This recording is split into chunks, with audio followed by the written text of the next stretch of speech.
Hallelujah. দ্বিতীয় তিমথিও 3 অধ্যায় 16 এবং 17 পদকে একজন আমরা পড়ব। দ্বিতীয় তিমথিও 3 অধ্যায়, যার কাছে মাইক আছে মাইকটা পড়বেন। দ্বিতীয় তিমথিও 3 অধ্যায় 16-17 পদ। ঈশ্বর নির্দেশিত প্রত্যেক শাস্ত্রলিপি আবার শিক্ষার, অনুযোগের, সংশোধনের, ধার্মিকতা সম্বন্ধীয় শাসনের নিমিত্ত উপকারী, যেন ঈশ্বরের লোক পরিপক্ক সমস্ত সৎকর্মের জন্য সুসজ্জীভূত হয়। ঈশ্বরের যে শাস্ত্র অংশটা পাঠ হলো দ্বিতীয় তিমথিও তার 3 অধ্যায় 16-17 পদ, সেখানে আমরা দেখলাম ঈশ্বরের বাক্যের ভিতরে ঈশ্বরের জীবন আছে। কাউকে যদি না শুনবে, ও আসবে আর যাবে, প্রার্থনা নিয়ে যাবে, কিন্তু প্রার্থনার কোনো কাজ দেখতে পাবে না। বারবার করে ওর জীবনে সমস্যা কি করবে? ওকে আক্রমণ করবে। এই জন্য বাক্য শোনার সময় না ঘুম আসবে, বাক্য শোনার সময় না আপনার ধ্যান বাড়িতে যাবে, বাক্য শোনার সময় না আপনি আর অন্য কোনো দিকে তাকাবেন। একমাত্র যে দাস প্রভু বাক্য বলছে তার প্রতি দৃষ্টিপাত করুন। প্রত্যেকটি বাক্যকে অশ্বগন্ধার মতো খাবার জন্য চেষ্টা করুন। হালেলুয়া। বলো, ঈশ্বরের বাক্যের ভিতরে ঈশ্বরের জীবন আছে। কার জীবন আছে? বলো, যিশুর জীবন আছে। বলো ভাই পাওনি? বলো, যিশুর জীবন আছে। ঈশ্বরের বাক্যের ভিতরে কার জীবন আছে? যিশুর জীবন মানে কার জীবন? ঈশ্বরের জীবন আছে। যখন আমরা বাক্য পড়ি, বাক্যের ভিতর দিয়ে কার জীবন আমাদের মধ্যে প্রবেশ করে? ঈশ্বরের জীবন আমাদের ভিতরে প্রবেশ করে। ঈশ্বরের বাক্যে আমাদেরকে এখানে 4টে শিক্ষণীয় বিষয় রেখেছে। কটা? ভালো করে মনে রাখবে, 4টে শিক্ষণীয় বিষয় রয়েছে। প্রথম বলছে ঈশ্বরের বাক্য কি করে? আমাদেরকে শিক্ষা দান করে। কি দান করে? শিক্ষা দান করে। সত্য শিক্ষা, সঠিক শিক্ষা, উচিত শিক্ষা, ন্যায় শিক্ষা, যেটা আমাদের জীবনকে গঠন করে। ঈশ্বরের বাক্যের বাইরে যা কিছু আছে সেখানে তুমি সত্য খুঁজে পাবে না, সঠিক খুঁজে পাবে না, সেখানে তুমি মিথ্যা দেখতে পাবে। কিন্তু ঈশ্বরের বাক্যের ভিতরে কোনো মিথ্যা দেখা যাবে না। কারণ কি? ঈশ্বরের বাক্যে লেখা আছে 7 বার সোনা পরিষ্কার করার মতো করে ঈশ্বরের বাক্যকে পরিশুদ্ধ করা হয়েছে, আর তারপরে পবিত্র আত্মা এই বাক্য আমাদের মাঝে পৌঁছাতে সাহায্য করেছে। Hallelujah, hallelujah. কথা বোঝা যাচ্ছে? ঈশ্বরের বাক্যে 4টে মূল শিক্ষা আমাদেরকে দেয়। প্রথম হচ্ছে কি? ঈশ্বরের বাক্য আমাদের সত্য শিক্ষা দেয়। বলো, সত্য শিক্ষা দেয়। তারপরে ঈশ্বরের বাক্য আমাদেরকে চেতনা দেয়। কি দেয়? চেতনা দেয়। বলো, চেতনা দেয়। আপনার বাচ্চা ও জানে না কি বলবে কি বলবে না, কি করবে কি করবে না, কিন্তু মা কি করছে? তাকে শেখাচ্ছে। ছোট শিশু কোথায় শেখে? মায়ের কাছ থেকে শেখে তো। হ্যাঁ, এটা দাদা হয়, এটা দিদি হয়, এটা কাকু হয়, এটা জেঠিমা হয়, হ্যাঁ, এটা জেঠু হয়। কে শেখায়? মা শেখায়। মায়ের কাছ থেকে কি হয়? ছোট বাচ্চা শিখতে থাকে। আমরাও প্রতিদিন ঈশ্বরের ঘরে এসে ছোট শিশুর মতো সরল মনে যখন ঈশ্বরের বাক্য আমরা শিখি, তখন সত্য শিক্ষাটা আমরা মজবুত ভাবে জীবনে গ্রহণ করে নিই। এই জন্য কোন মিথ্যা শিক্ষা আমাদের পাশে দাঁড়াতে পারে না। Hallelujah, hallelujah. তারপরে বলছি ঈশ্বরের বাক্য কি করে? আমাদের চেতনা দেয়। কি দেয়? চেতনা দেয়। কেমন ভাবে চেতনা দেয়? মনে করুন আপনার একটা বাচ্চা, ও বাচ্চাদের সাথে খেলতে খেলতে কোন একটা বাজে কথা ওর মুখ থেকে বেরিয়ে এসেছে। বাচ্চা জানে না যে ওটা বাজে কথা, ওটা খারাপ কথা, ওটা আমার বলা উচিত নেই। বাচ্চা জানে না, কিন্তু কে জানে? বাবা মা, তারা জানে। তো বাবা মা যখন বাচ্চার মুখ থেকে খারাপ শব্দটা শুনলো, বাবা মা কি করবে? তাকে বকবে। বকবে বকবে বকবে কি বকবে না? বকবে। কেন বকবে? যেন বাচ্চা চেতনা পায়। কি পায়? চেতনা পায় যে না, এই কথাটা খুব খারাপ কথা, বাজে কথা। এই কথার কারণে মামাকে কানটা মুড়ে দিয়েছিল। এই জন্য এই কথাটা যদি আমি বলবো, এরপর আজকে তো কান মুড়েছে, তারপর আমার হয়তো হাত দিয়ে চড় মারতে পারে। তাহলে বাচ্চা কি পাচ্ছে? চেতনা পাচ্ছে। ও খারাপ কথা শুনলো, বাড়িতে ওই খারাপ কথা বলারও সাহস পাচ্ছে না। এমনকি বাইরে গিয়েও যখন বাবা মা চেতনা দিচ্ছে, বাইরে গিয়েও ওই বাজে কথাটা আর বলতে সাহস পাবে না। কারণ কি? একবার ও চেতনা পেয়েছে যে এই কথাটা বলা যাবে না। তখন ঘরেও বলবে না, বাইরে বলবে না। তাহলে ঈশ্বরের বাক্য আমাদের কি করে? বলো, চেতনা দেয়। ঈশ্বরের বাক্য কি করে? চেতনা দেয়। আপনি জানেন ঈশ্বরের বাক্যে শিক্ষা পেয়েছেন যে ঈশ্বরের লোকদের মিথ্যা কথা বলা যাবে না। যদি আপনার মুখ থেকে একটা মিথ্যা কথা এসে গেল, কিন্তু বাইবেলের বাক্য আপনাকে কি করছে? স্মরণ করে দিচ্ছে, বেটা তুই মিথ্যা বলে এটা তোর জন্য ভালো হলো না। তুমি সকালে কি পেলে? চেতনা পেলে। কি পেলে? চেতনা পেলে। সঙ্গে সঙ্গে তুমি কি করছো? প্রভুর কাছে ক্ষমা চাইছো। কি চাইছো? কি চাইছো? ক্ষমা চাইছো। গত 2 সপ্তাহে একটা ভাইকে আমি দেখছিলাম, তার একটা কঠোর পরিবার থেকে আসে, বলতে পারলে প্রথম সপ্তাহে এসেছে, আসার পরে এমনি নর্মাল হয়ে গেছে। তারপরের সপ্তাহে আমি দেখলাম যে ওই ভাইটা কি হয়েছে, লম্বা শুয়ে গেছে, ওকে আশিস তেল লাগানো হয়েছে। লাগানোর পর আরেকটা ভাই আমাকে এসে বলছে, ফাদার ও বলছে প্রার্থনার আশিস তেলটা লাগাবার পরে কি হয়েছে, ওর ব্যথা বেড়ে গেছে। মানে ব্যথা আগে কম ছিল, এখন আশিস তেলটা লাগাবার পরে কি হয়েছে, ওর ব্যথা বেড়ে গেছে। আমি তখন চিন্তা করলাম ওর জন্য প্রার্থনা করার দরকার নেই, কারণ ও যে বলছে আশিস তেল লাগাবার পরে ব্যথা বেড়েছে, ও বলছে ওর ভিতরে কে বলছে? দুষ্টু শক্তি বলছে। কে বলছে? আরে আশিস তেল লাগাবার পরে মানুষ আরাম পাচ্ছে, আশিস তেল লাগাবার পরে মানুষের ব্যথা কমছে, তোমার ব্যথা বাড়ছে, তার মানে কি তুমি বলছো না, তোমার ভিতর থেকে বলছে দুষ্টু শক্তি বলছে যে তুই বল যে আশিস তেল লাগার পর আমার ব্যথা বাড়ছে, কারণ তার অবিশ্বাসের খোঁড়ে আছে। আমি তখন কি করলাম? ওর মুখের কথাটাকে ক্যান্সেল করলাম। বললাম, প্রভু যিশু ওর মুখের কথা আমি ক্যান্সেল করছি, আর প্রভু ওর মুখের কথা তুমি ক্ষমা করো, ওর প্রতি তুমি রাস্তা করো। 2-3 মিনিটের ভিতরে দেখতে পাচ্ছি সুন্দরভাবে দাঁড়িয়ে একটা কঞ্চির মধ্যে ছোট ছোট ধরে হাঁটছে। তার মানে কি, যখন ক্যান্সেল করা হলো, প্রভুর কাছে ক্ষমা চাওয়া হলো, প্রভু অনুগ্রহ করলো। আর দুষ্ট আত্মা ওখানে বুঝে গেল যে না, আমি এর সঙ্গে প্রতারণা করতে গেছিলাম, কিন্তু এখানে কোনো লাভ আমি পাই। তারপরে সপ্তাহ দিকে আমাদের এখানে বসছিল, আমার একদম পিছনটা বসছিল, বুঝতে পারলে কি? তো দ্বিতীয় হচ্ছে কি, ঈশ্বরের বাক্য আমাদেরকে চেতনা দেয়। 3 নম্বর বিষয়, ঈশ্বরের বাক্য আমাদের সংশোধন করে। কি করে? ছেলেমেয়েরা পরীক্ষা দেওয়ার সময় যদি কোনো একটা প্রশ্নের উত্তর ভুল লেখা হয়ে গেছে, পরে স্মরণ করলো যেটা ঠিক লেখা হয় না, তখন কি করে ওটা কেটে দেয়, দিয়ে সংশোধন করে তার নিচে যেটা সঠিক উত্তর ওটা কি করে লিখে দেয়। কি করা হয়? ওটা সংশোধন করা। কি করা হয়? কি করা হয়? সেটা সংশোধন করা। মানে কি, প্রথমে যেটা ভুল হয়েছিল ওই ভুলটাকে সরিয়ে দেওয়া হলো, এখন সঠিকটাকে ওখানে রাখা হলো, তার মানে কি ওটাকে সংশোধন করা হলো। তার ঈশ্বরের বাক্য কি করে? শিক্ষা দেয়। ঈশ্বরের বাক্য চেতনা দেয়। আর ঈশ্বরের বাক্য কি করে? সংশোধন করে। কি করে? সংশোধন করে। আমি মাঝে মাঝে দেখছিলাম আমার প্রার্থনা মিসিং হয়ে যাচ্ছে। কি হয়েছিল? কারণ সকালবেলা উঠে যখন আমি বাইরে এদিক ওদিক চলে যাচ্ছি মিনিস্ট্রিতে, আমি প্রার্থনা একটা প্রভু দাস হিসেবে যেভাবে প্রভুর সাথে সময় দেওয়া দরকার আমি পাচ্ছিলাম না।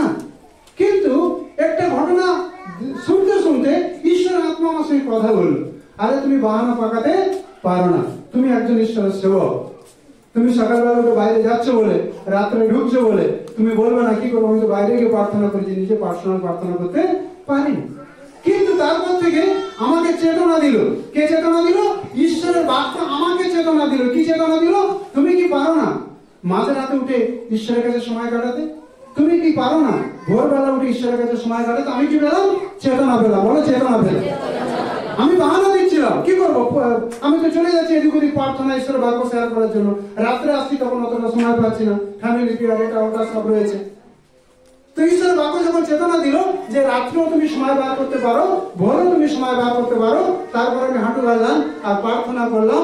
আমি বললাম, প্রভু 2:50 প্রতিদিন উঠবো, যদি 12টায় শুই 2:50 আমি উঠবো। 2:50 উঠে ভালো করে চোখ মোলামুলি করে চোখে জল দিয়ে ঝাপটা ঝাপটি মেরে হাঁটু গাড়বো আর বসবো 3টের সময়। 10 মিনিট আমি ফ্রেশ হয়ে যাবো, 3টের সময় বসবো। 3টে থেকে যতটা সময় ঈশ্বর আত্মা চায়, 5:30 6টা যতটা চায়, আমি প্রার্থনায় ভাগ নেব। ওই যে আমি সিদ্ধান্ত নিলাম, সেটা এই কন্টিনিউ বেশ কয়েক মাস ধরে আমার জীবনে চলছে। তার মানে কি, আমি চেতনা পেলাম যে আমি মিনিস্ট্রি করছি বলে আমি ব্যক্তিগত পার্সোনাল প্রভুর সাথে সময় দিতে পারবো না, এই বাহানা চলবে না।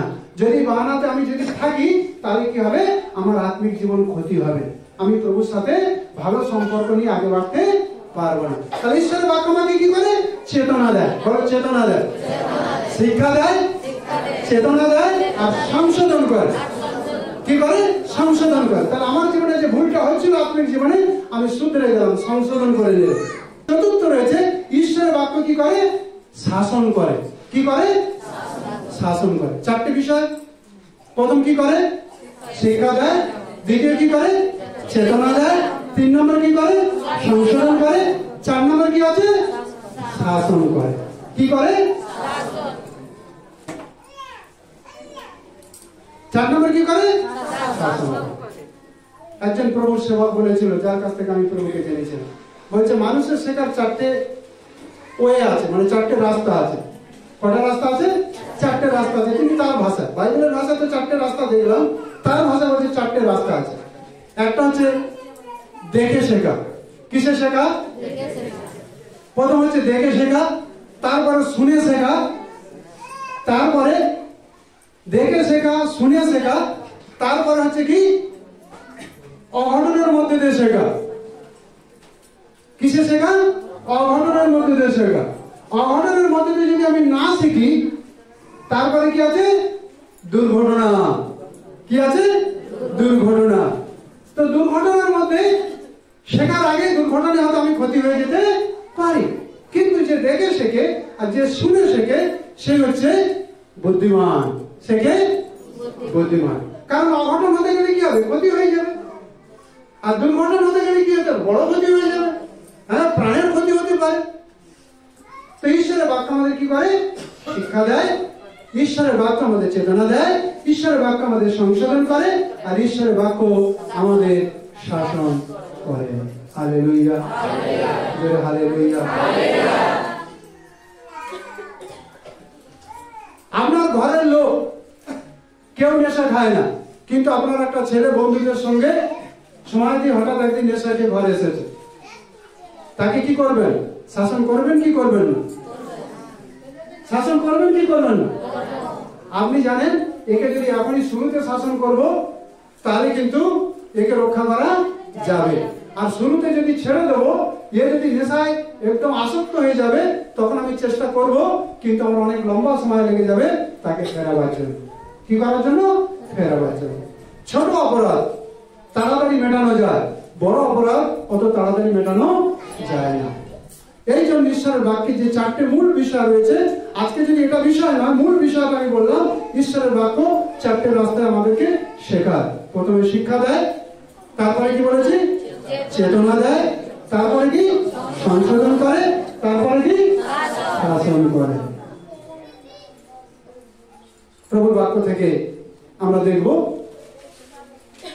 মতি লিখিত সুসমাচার 16 অধ্যায় 13 থেকে 19 পড়ব। 16 অধ্যায় 13 থেকে 19। তিনি পরে যিশু কৈসারিয়া ফিলিপি অঞ্চলে গিয়া আপন শিষ্যদিগকে জিজ্ঞাসা করিলেন, মনুষ্যপুত্র কে? এ বিষয়ে লোকে কি বলে?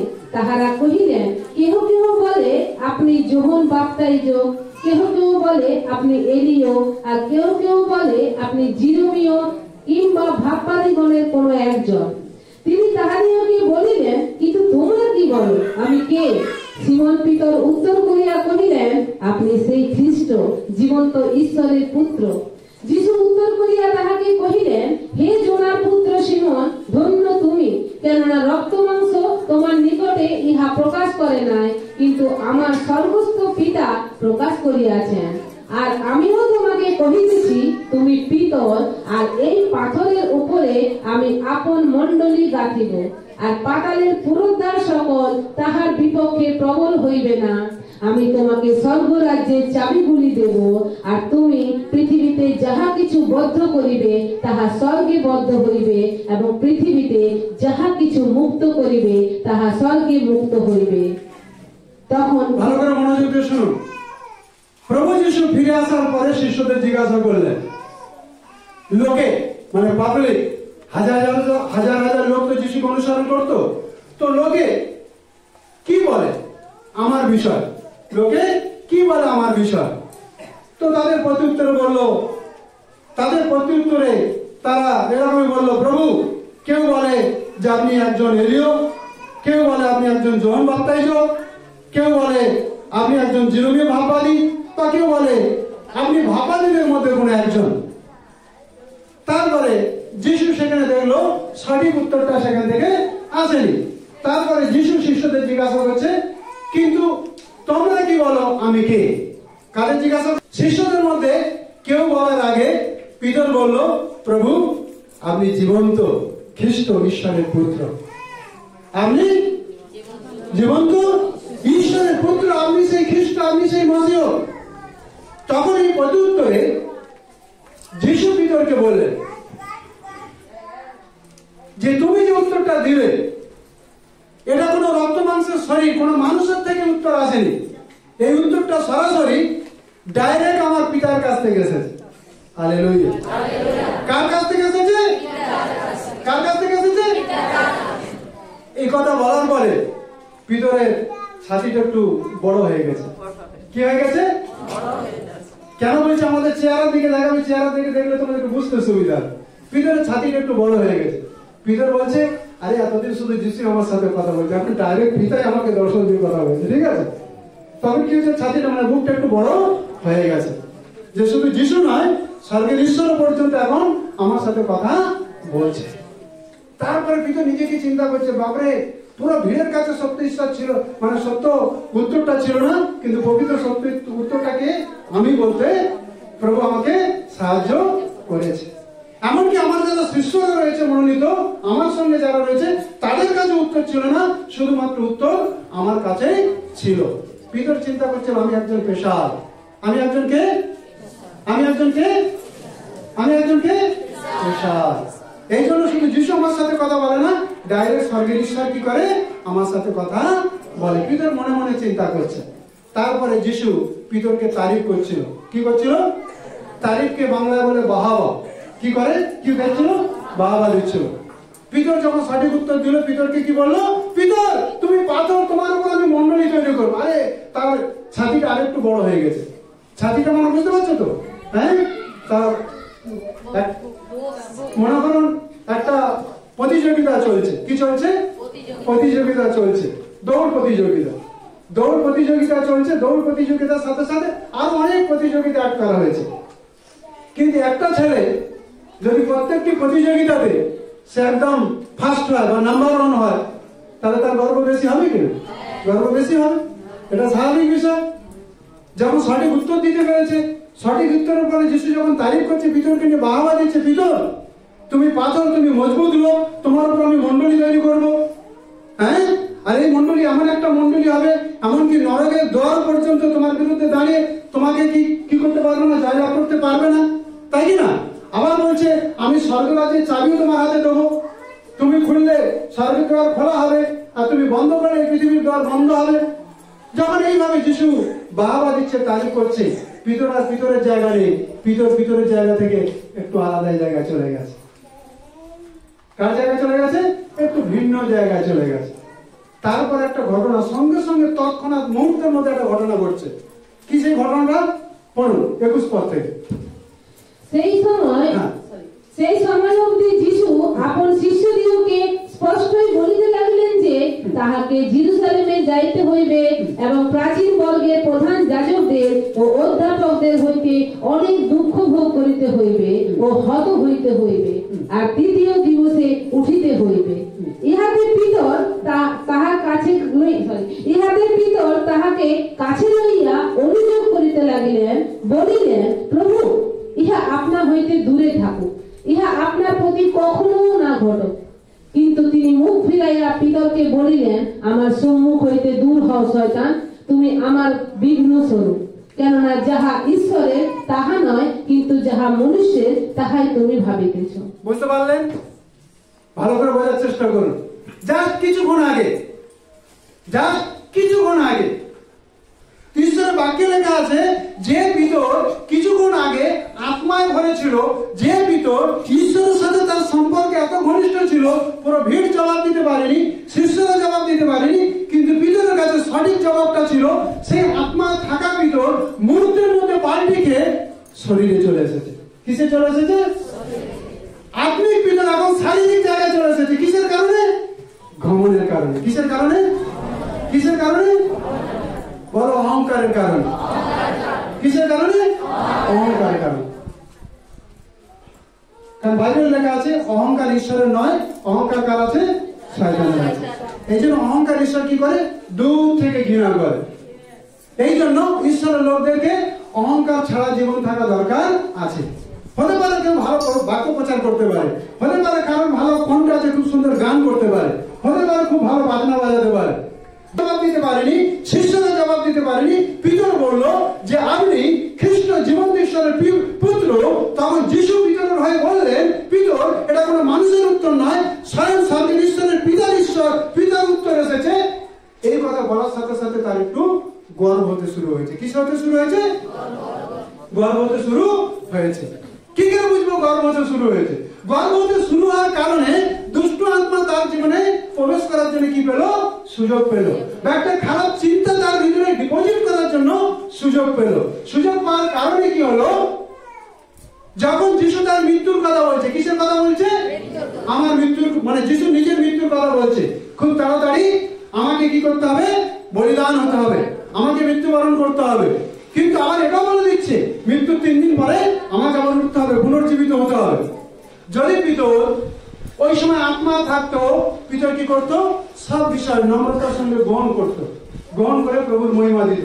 আরে 3টে দিন তেমন কিছু বিষয় না, এটা পিতা ঈশ্বরের ইচ্ছা আছে। যিশু মারা যাবে, আবার যিশু উঠবে, ঠিক না?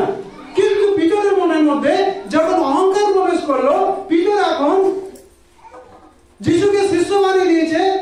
পিতর এখন নিজে গুরু হয়ে গেছে। কি হয়ে গেছে? কি হয়ে গেছে?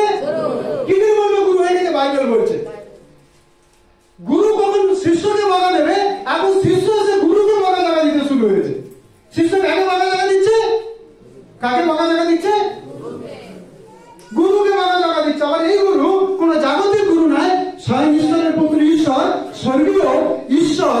তাকে কি করছে? পিতর ধমকাচ্ছে, বাধা জায়গা দিচ্ছে, ধমকাচ্ছে। হ্যাঁ, আবার শিষ্যদের থেকে একটু সামনে করে নিয়ে শিষ্যদের মাঝে, যাতে শিষ্যরা শুনতে পায় যে দেখো আমি এখন এমন একটা জায়গায় এসে গেছি, মাঝে মাঝে যিশুকে ডাকতে পারি। কাকে ডাকতে পারি? যিশুকে আমি ধমকাতে পারি। ও যদি একটু উল্টা সিধে করে, ওকে আমি সিধে করতে পারি। দেখো ঘমন কোথায় নিয়ে যায়, অহংকার কোথায় নিয়ে যায়।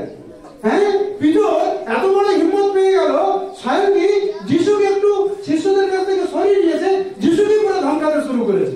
যিশুকে কি করতে শুরু করেছে? তার মানে কি পিতর জানে, আরে স্বর্গের চাবি আমার হাতে। যিশুকে মারার মতো পৃথিবীতে এখনো কোনো সৃষ্টি এখনো পর্যন্ত হয় না। ঠিক আছে, সব লড়ে নেবো আমি একাই। কি করবো? সব লড়ে নেবো একাই। কত শত্রু আসবে আসুক, আমি একা সবকে ফেলে দেবো। আমি একা কি করবো? মানে কি ও শারীরিক চিন্তা করছে, আত্মিক চিন্তা করছে না। আর এই জন্য যিশু পিতরের ভিতরে দেখতে পেল, পিতর আর কথা বলছে না, পিতরের ভিতরে দিয়ে দুষ্ট আত্মা কথা বলছে। কি কথা বলছে? দুষ্ট আত্মা কথা বলছে। এই জন্য যিশু পিতরকে কি বললো? দুরাও শয়তান, তাকে ধমকালো। হ্যাঁ, বলছে যেটা তুমি ঈশ্বর সেটা তুমি চিন্তা করছো না, যেটা মানুষের সেটা তুমি চিন্তা করছো। আরে কিছুক্ষণ আগেই যিশু বললো, জাস্ট কিছুক্ষণ আগে, ঘন্টা পার হয়নি, যিশু পিতরকে বললো, পিতর তুমি হচ্ছে যে উত্তরটা দিয়েছে, এই উত্তরটা কোনো মানুষের থেকে আসেনি, স্বয়ং আমার ঈশ্বর থেকে এসেছে, আমার পিতার থেকে এসেছে। সেই পিতর মুহূর্তের মধ্যে আত্মিক পিতর শারীরিক জায়গা চলে এলো। ঠিক না? শারীরিক চিন্তা করতে শুরু করলো। যিশু তাকে ডাকতে শুরু করলো, ধমকাতে শুরু করলো, দূর হও শয়তান বলে। তার মানে কি ওখানে যিশু পিতরকে শাসন করলো। কি করলো? কি করলো? যিশু পিতরকে কি করলো? এখানে পিতরের আরেকটা চরিত্র দেখতে পাই। যদি পিতর ওই শাসনটা হৃদয় থেকে প্রেমের সঙ্গে গ্রহণ না করত, কি হতো? পিতর একদিন জিহুদার মতো নষ্ট হয়ে যেত। শাসন করেছে, আরে ভিড়ের মাঝখানে, মানে পুরো শিষ্যদের মাঝে, আবার যেমন তেমন কথা নয়, দুরাও শয়তান বলে ডাকছে। কিন্তু ওই পিতর শাসনটাকেও প্রেমের সঙ্গে গ্রহণ করে, বলো প্রেমের সঙ্গে গ্রহণ করলো। কারণ পিতর বুঝতে পারলো, আরে ভুল আমার হতে পারে, কিন্তু আমার প্রভু তো ভুল করবে না, যিশু তো ভুল করবে না, তাই কি না? তো যিশু যে আমাকে ডাকছে, যিশু যে আমাকে ধমকাচ্ছে, যিশু যে আমাকে বাধা দিচ্ছে, এর কারণ আছে। আমি আত্মিক জায়গা থেকে সরে এসে এখন শারীরিক জায়গায় এসেছি, শারীরিক ভাবে উত্তর দিচ্ছি বলে আজকে যিশু কি করছে? আমাকে ডাকছে, আমাকে ধমকাচ্ছে। প্রেমের সঙ্গে গ্রহণ করলো, নিজের ভুলটাকে স্বীকার করলো। স্বীকার করার কারণে আবার পিতর ঈশ্বরের অনুগ্রহ লাভ করলো। Hallelujah, hallelujah. বাইবেলে এমন কিছু ইতিহাস দেখা যায়, যিশু কখনো কখনো তাদের সংশোধন করেছে। কি করেছে? যখন কইনির ভিতর অনেক রাগ এসে গেছে। কি এসে গেছে? অনেক রাগ এসে গেছে। আগে পুস্তক 4 অধ্যায়ে আমরা দেখতে পাবো অনেক রাগ এসে গেছে। এমন রাগ ওনার ভিতরে, এমন আগুন জ্বলছে, কেউ দেখতে পাচ্ছে না, কিন্তু স্বর্গের ঈশ্বর দেখতে পাচ্ছে যে কইনের ভিতরে আগুন জ্বলছে। কি আগুন? নিজের ভাইকে মারবার জন্য। কেন না? আমার উৎসর্গীকৃত দানটা, আমার নৈবেদ্যটা ঈশ্বর গ্রহণ করলো না, কিন্তু আমার ভাইয়ের নৈবেদ্য ঈশ্বর কি করলো? গ্রহণ করলো। আরে বড় দানটা গ্রহণ করলো না, ছোট দানটা গ্রহণ করলো। ভিতরে তার ক্ষোভ তৈরি হয়েছে। কি তৈরি হয়েছে? ক্ষোভ তৈরি হয়েছে। কার প্রতি? নিজের ভাইয়ের প্রতি। শুধু ভাইয়ের প্রতি ক্ষোভ তৈরি হয়নি, ঈশ্বরের প্রতিও তার ক্ষোভ তৈরি হয়েছে। আর যার কারণে আদি তার 4 অধ্যায় 6 পদে লেখা আছে, ঈশ্বর দর্শন দিল কাকে? কইনকে। দিয়ে বলছে, কইন তুমি কেন ক্রোধ করেছো? কি বলছে? তুমি কেন ক্রোধ করেছো? ক্রোধ কি করে? বুদ্ধি নাশ করে। বলো, বুদ্ধিকে নাশ করে। বুদ্ধিকে আর কাজ করতে দেয় না, বুদ্ধিকে মেরে ফেলে। ওই যে অনেক লোক দেখবে যারা খুন খারাপি করে, নিজের স্ত্রীকে মেরে দিচ্ছে, কারোর ছেলেকে মেরে দিচ্ছে, এরা কি? ক্রোধী লোক। ক্রোধ কি করে? বুদ্ধি নাশ করে, মানে এটাই জ্ঞান শূন্য হয়ে যায়। ও কি করবো নিজে জানে না। ওর ভিতরে যখন ক্রোধের আত্মা দেখতে পেয়েছে, ঈশ্বর স্বয়ং দর্শন দিয়ে কয়েনকে সংশোধন করছে। কি করছে? কি করছে? সংশোধন করছে। কিভাবে সংশোধন করছে? কইন তুমি যদি সদাচরণ করো, তোমার দানও গ্রহণ করা যাবে। তোমার ভিতরে সদাচরণের অভাব আছে, মানে এখনো পর্যন্ত তুমি পাপের সাথে আপোষ করে রেখেছো, এখনো পর্যন্ত তুমি সম্পূর্ণ পাপ ছাড়তে পারোনি, এই জন্য তোমার দান গ্রহণ করা যায়নি। কিন্তু তুমি পাপ ছেড়ে দাও, পবিত্রতার জীবনে ফিরে আসো, মন্দ ছেড়ে দাও, কিন্তু সততার জীবনে ফিরে আসো, আবার তোমার দানটা কি করা যাবে? স্বীকার করা যাবে। কে সংশোধন করতে চাইলো? ঈশ্বর স্বয়ং সংশোধন করতে চাইলো কইনকে, কিন্তু কইন ঈশ্বর আওয়াজ শোনার পরও ঈশ্বর আওয়াজটাকে গ্রহণ করলো না। বলো, দূর, ঈশ্বর বিশ্ব যে যা বলছে বলুক, আমি কোনো কথা শুনবো না। আমি আমার ভাইকে হত্যা না করা পর্যন্ত আমার কোনো রেহাই নেই। কইন ক্রোধ করে কি করলো? তার ভাইকে হত্যা করলো। হত্যা করার কারণে কি হলো জানেন? সারা জীবনের জন্য, সব দিনের জন্য ঈশ্বরের উপস্থিতিতে কইন সরে গেল। শুধু সরে যায়নি, ঈশ্বর ওখানে বলেছে কইনকে যে বধ করবে 7 গুণ তার প্রতিফল, তার ইনাম তাকে দেওয়া হবে। কিসের কারণে? কিসের কারণে? ক্রোধ করার কারণে সে নিজের ভাইকে হত্যা করলো, আর তার কারণে এত ভারী অভিশাপ তার উপরে নেমে আসে। কথা বুঝতে পারলেন? ঈশ্বরের বাক্য কি করে? সংশোধন করে। কি করে? সংশোধন করে। ঈশ্বর তাকে চেতনা দিল, সংশোধন করতে চাইল যে ভাই তুমি যদি সদাচরণে ফিরে আসবে, ধার্মিকতায় ফিরে আসবে, ঈশ্বরের প্রেমে ফিরে আসবে, তোমারও দানও গ্রহণ করা যাবে, তোমার নৈবেদ্য গ্রহণ করা যাবে, তুমি ঈশ্বরের কাছে গ্রাহ্য হবে। চেতনার বাক্য পেল, সংশোধন করার জন্য ঈশ্বর রাস্তাও দেখালো। না সংশোধনের রাস্তা ধরলো, না চেতনার বাক্য গ্রহণ করলো, কোনো কিছু গ্রহণ করলো না। ওই ক্রোধ করে তার ভাইকে হত্যা করলো, আর সব দিনের জন্য ঈশ্বরের নিকট থেকে দূরে গেল, আর অভিশপ্ত হয়ে গেল। বুঝতে পারলে? তো ঈশ্বরের বাক্য যখন আমাদের সংশোধন করে, ঈশ্বরের বাক্য যখন আমাদের চেতনা দেয়, ঈশ্বরের বাক্য যখন সঠিক শিক্ষা দেয়, আর ঈশ্বরের বাক্য যখন শাসন করে, শাসনটাও আমাদের মেনে নেওয়া দরকার আছে। হালেলুয়া। দাউদ অনেক বড় পাপ করেছিল, যেটা তার শরীরের ভিতরের পাপ। বাইবেল বলছে ক্ষমার অযোগ্য পাপ, অনেক বড় পাপ করলো। কিন্তু যখন ভবিষ্যৎ বক্তা সে দাউদের পাপটাকে ধরিয়ে দিল, পাপের শাস্তিটাকে তাকে তার জীবনে খুলে দিল, দাউদ কিন্তু উগ্র হয়নি। বল, উগ্র হয়নি, রেগে যায়নি, ক্রোধ করেনি। দাউদ হৃদয় বিদীর্ণ করে, বুঝতে পারছে, ভগ্ন হয়ে, নম্র হয়ে, অনুতাপ করে, চোখের জলে কাঁদতে কাঁদতে ঈশ্বরের কাছে এলো, আর ঈশ্বরের কাছে একবার ক্ষমা চাইলো, প্রভু আমাকে একবার দয়া করো, আমার এই মূর্খামি থেকে আমাকে রক্ষা করো। এই ব্যভিচার জনিত যে পাপ, যে পাপের কারণে প্রভু আমি তোমার অগৌরব করেছি, তোমার নামকে খারাপ করেছি, তোমার নামকে মাটিতে মিশিয়ে দিয়েছি, প্রভু একবার তুমি আমার প্রতি দয়া করো। জীবন ভোর যতদিন আমি পৃথিবীতে থাকবো, পাপের প্রতি তো মানুষদেরকে ফিরিয়ে আনবো, কখন আমি আর পাপের পথে যাবো না। কে করলো? দাউদ কি করলো? ঈশ্বরের কাছে ভগ্ন হলো। ঈশ্বরের কাছে কি হলো? ভগ্ন হলো, অনুতপ্ত হলো। দাউদের গুরু পাপ ক্ষমা করা গেল, আর যে পবিত্র আত্মা চলে গেছিল, ওই পবিত্র আত্মা পুনরায় দাউদের জীবনে আনা হলো। হালেলুয়া।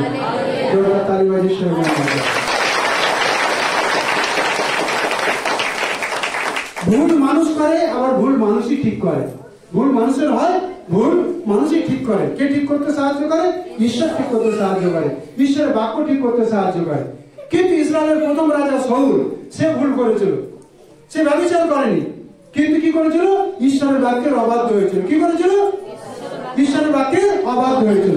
ঈশ্বরের বাক্যের অবাধ্য হওয়ার কারণে ভবিষ্যৎবক্তা বলল, দেখো তুমি মূর্খের কাজ করেছো, স্বয়ং ঈশ্বরের কথাটা তুমি কি করেছো? অস্বীকার করেছো। ঈশ্বরের বাক্যের অবাধ্য হয়ে তুমি ঈশ্বরের কি করেছো? জ্বলন সৃষ্টি করেছো, তাকে তুমি ক্রোধান্বিত করেছো। এটা তোমার মতো একটা রাজার শোভা পায় না। এই কথা বলার পরে ঈশ্বরের বাক্যে লেখা আছে, শাউল আরো ক্ষিপ্ত হয়ে গেল। আর কি হলো? ক্ষিপ্ত হয়ে গেল। একজন ভবিষ্যৎ বক্তাকে বেইজ্জতি করতে শুরু করলো, তার বস্ত্র ধরে টানলো, বস্ত্র ছিঁড়ে দুখানা হয়ে গেল। তখন ভবিষ্যৎ বক্তা বললো, দেখো যেভাবে বস্ত্র ছেঁড়া গেল, ওইভাবে তোমার রাজ্য ছিঁড়ে দেওয়া যাবে। কথা বুঝতে পারলে? দাউদ অনেক বড় অপরাধ করেছে, কিন্তু নম্র হয়েছে, ভগ্ন হয়েছে, ঈশ্বরের দয়া পেয়েছে। শাউল ঈশ্বরের বাক্যের অবাধ্য হয়েছে, নম্র হয়নি, ভগ্ন হয়নি, বরং যে তার দোষটা ধরে দিয়েছে তার প্রতি আরো প্রতিক্রিয়া দেখিয়েছে, যার কারণে এই শাউল সব দিনের জন্য ঈশ্বর আত্মা থেকে বিয়ে হয়ে গেল, আর সব দিনের জন্য দুষ্ট আত্মা এসে তার জীবনে জায়গা নিয়ে নিল। কথা বুঝতে পারলে কেন? চোখের পলকে শারীরিক জীবন থেকে, মানে আত্মিক জীবন থেকে শারীরিক জীবনে মানুষ চলে আসে। কখন? যখন ঈশ্বরের বাক্যকে তারা অবমাননা করে, ঈশ্বরের বাক্যে অবাধ্য হয়। ঈশ্বরের বাক্যকে যেভাবে স্বীকার করা দরকার ওইভাবে যদি স্বীকার না করে, মানে আত্মিক লোক পলকের মধ্যে সে কি হতে পারে? শারীরিক জীবনে চলে আসতে পারে। যেমন আত্মিক ভিতর মানে মুহূর্তের মধ্যে কি হয়ে গেছে? শারীরিক জায়গায় চলে গেছে। এই জন্য যে যত বেশি ঈশ্বরের বাক্যকে মান্যতা দেবে, যে যত বেশি ঈশ্বরের বাক্যের কাছে হাম্বল হবে, ঈশ্বরের বাক্যের কাছে নত হবে, নম্র হবে, সে তত বেশি ঈশ্বরের অনুগ্রহ লাভ করতে পারে। Hallelujah, hallelujah.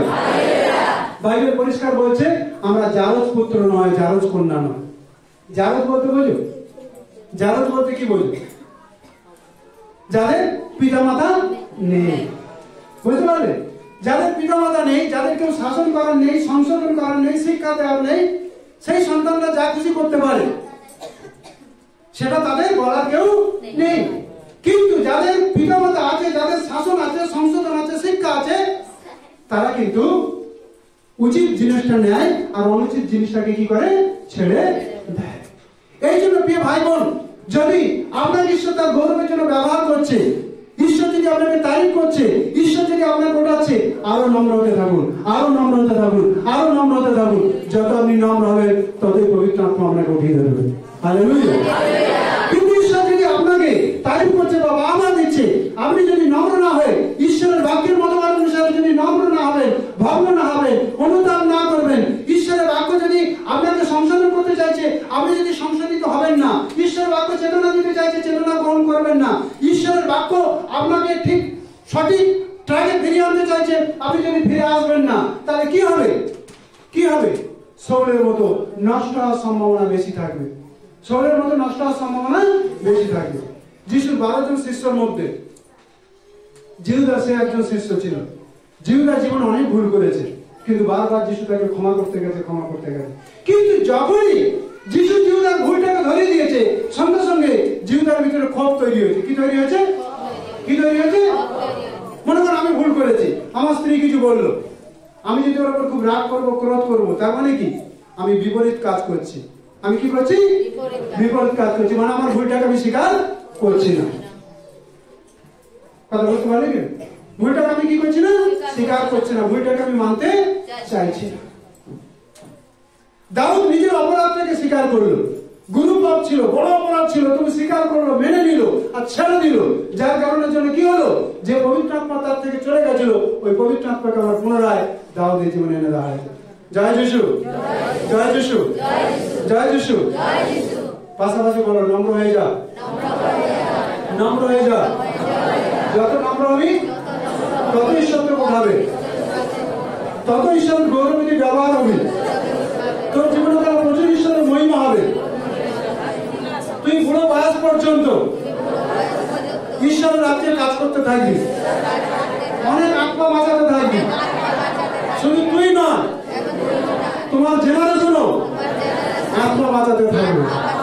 Hallelujah, hallelujah. শাউল নম্র হলো না বলে শুধু শাউল একা ক্ষতি হলো না, তার রাজ্য সব ক্ষতি হয়ে গেল।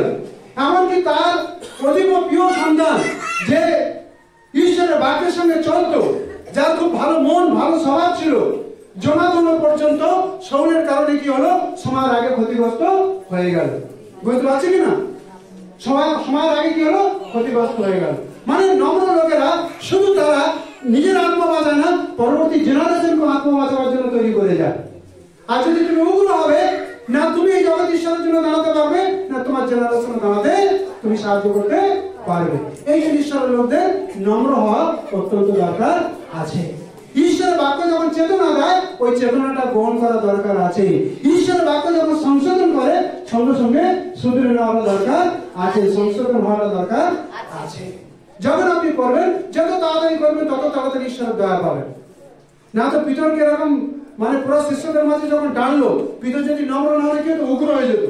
যিশু ভিড়ের মাঝখানে আমাকে তারিফ করলে, আর ভিড়ের মাঝখানে আমাকে একদম ল্যাংটা করে পাঠাতে শুরু করলে, কিন্তু তুমি একদম মানে পুরো অস্তান্ত লোক আছো, তাই কি না? কথা ঠিক বলছি কিনা? চিন্তা করো, যিশু পিতর যদি চিন্তা করতো শিষ্যদের মাঝে তুমি আমাকে তারিফ করলে, আমাকে উঠালে আর বললে তুমি শরীর থেকে নয় কিন্তু আমার পিতার থেকে তোমার কাছে উত্তর এসেছে, তুমি বললে আমাকে সব শিষ্যদের মাঝে যে স্বর্গের চাবি তোমাকে দেওয়া হলো, পৃথিবীর চাবি তোমাকে দেওয়া হলো, তুমি খুললে খুলবে, তুমি বন্ধ করলে বন্ধ করবে। তুমি বললে আমি পাথর, আমি মজবুত লোক, আমার উপর মন্ডলী তৈরি করবো, আবার আমাকে নিয়ে পুরো ভিড়ের মাঝখানে বেজ্জিত করলে। পিতর চিন্তা করলো এটা বেজ্জিতি নয়, কিন্তু প্রভু শাসনটা অভিষেকের তেল হয়ে আমার কাছে এসে গেছে। হালেলুয়া,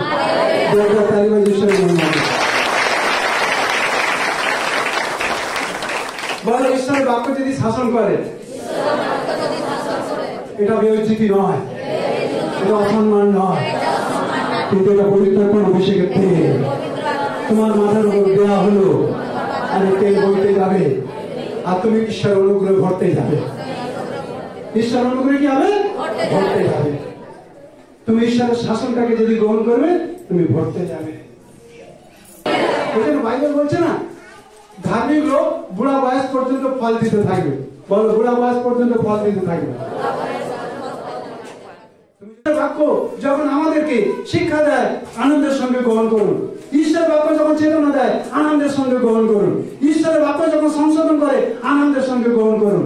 ঈশ্বরের বাক্য যখন শাসন করে, আনন্দের সঙ্গে গ্রহণ করুন। যখন আপনি আনন্দের সঙ্গে গ্রহণ করবেন, আপনি ফলবন্ত অবস্থায় বুড়া বয়স পর্যন্ত দেখা যাবে। Hallelujah, hallelujah. পিতর বাপ্তিস্ম নিতে আসছে। কি নিতে আসছে? কার কাছে বাপ্তিস্ম নিতে আসছে? জোহনের কাছে বাপ্তিস্ম নিতে আসছে। আরে জোহনের বুকটা ভরা দরকার ছিল কিনা? স্বয়ং ঈশ্বরের পুত্রকে আমি বাপ্তিস্ম দেবো। বাহ, ঠিক আছে, কত বড় সৌভাগ্যের বিষয়, বিষয় কিনা? হ্যাঁ, আমাদের কাছে যদি একটা পুলিশ অফিসার বাপ্তিস্ম নেয়, আমাদের বুকটা ভুলে যায়। একটা শিক্ষক বাপ্তিস্ম নেয়, বুকটা ভুলে যায়। উকিল বাপ্তিস্ম, বুকটা ভুলে যায়। কিন্তু ঈশ্বরের পুত্রকে যখন বাপ্তিস্ম দিতে আসবে জন, তার বুকটা ফলা দরকার ছিল, কিন্তু ভুলেছিল? ভুলেছিল? ফলে কি হয়েছিল? নম্র হয়েছিল। নম্র কি বলছে? যিশু যখন বলছে যে জন তুমি আমাকে বাপ্তিস্ম দাও, জন কি বলছে? প্রভু, আপনার কাছে আমার বাপ্তিস্ম নেওয়া দরকার আছে। শুধু তাই নয়, কত নম্র হয়েছে। নম্র বলছে আপনার পায়ের যে চটিটা আছে, ওই চটির ফিতেটা পর্যন্ত খুলে দেওয়া এত সামর্থ্য আমার নাই, আর আমি যাব আপনাকে বাপ্তিস্ম দিতে, এটা কখনো সম্ভব নয়। তার মানে কি? নম্র হয়েছে। বলো, নম্র হয়েছে। আর নম্র হওয়ার সঙ্গে সঙ্গে ঈশ্বরের আওয়াজ শুনতে পেয়েছে। বলো, ঈশ্বরের আওয়াজ শুনতে পেয়েছে। প্রথম অস্বীকার করছিল যে আমি আপনাকে বাপ্তিস্ম দিতে পারবো না, আমি অত বড় যোগ্য নয়। কিন্তু যখন নম্র হয়ে কি হয়েছে? নম্র হয়ে নম্রতার পরিচয় দিয়েছে, ঈশ্বর আওয়াজ শুনতে পেরেছে। কার মধ্যে দিয়ে? যিশুর মধ্যে দিয়ে। কি সেই আওয়াজ? যিশু বলল, জন, এটা আমার পিতার ইচ্ছা, পিতার ইচ্ছাটা মেনে নাও। যখন বলেছে পিতার ইচ্ছাটা মেনে নাও, সঙ্গে সঙ্গে রিসিভ করেছে আর বললো ঠিক আছে, স্বর্গের পিতার ইচ্ছা যখন আছে আমি এটা অস্বীকার করবো না। তারপর ঈশ্বর বাক্যে লেখা আছে, যখন বাপ্তিস্ম দিতে গেল, স্বর্গ পুরো খুলে গেল, পায়রা, পবিত্রাত্মা পায়রা রূপে যিশুর উপর বসে গেল, আর স্বর্গ থেকে আওয়াজ নেমে এলো, ইনি আমার প্রিয় পুত্র, ইহাতে আমি প্রীত, ইহার কথা তোমরা শোনো। জোরদার তালি বাজিয়ে ঈশ্বর।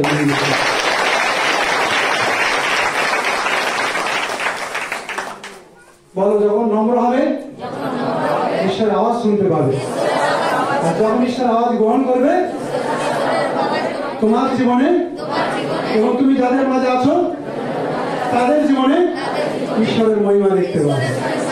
Hallelujah, hallelujah. এই সন্দেহ আর এই অহংকার এর ভিতরতে যখন দুষ্ট আত্মা কাজ করে, দুষ্ট আত্মার প্রথম কাজ কি জানো? দুষ্ট আত্মার প্রথম কাজ ঈশ্বরের সাথে আপনার যে সম্পর্ক আছে খারাপ করে দেওয়া। কি কাজ? ঈশ্বরের সাথে যে সম্পর্ক আছে সম্পর্কটা কি করে? খারাপ করে দেওয়া। আছে 10 জন কুষ্ঠরোগী যিশুর কাজে। কজন? 10 জন। যিশু বলল, তোমরা কি বিশ্বাস করো তোমরা সুস্থ? হ্যাঁ প্রভু, আমরা বিশ্বাস করি।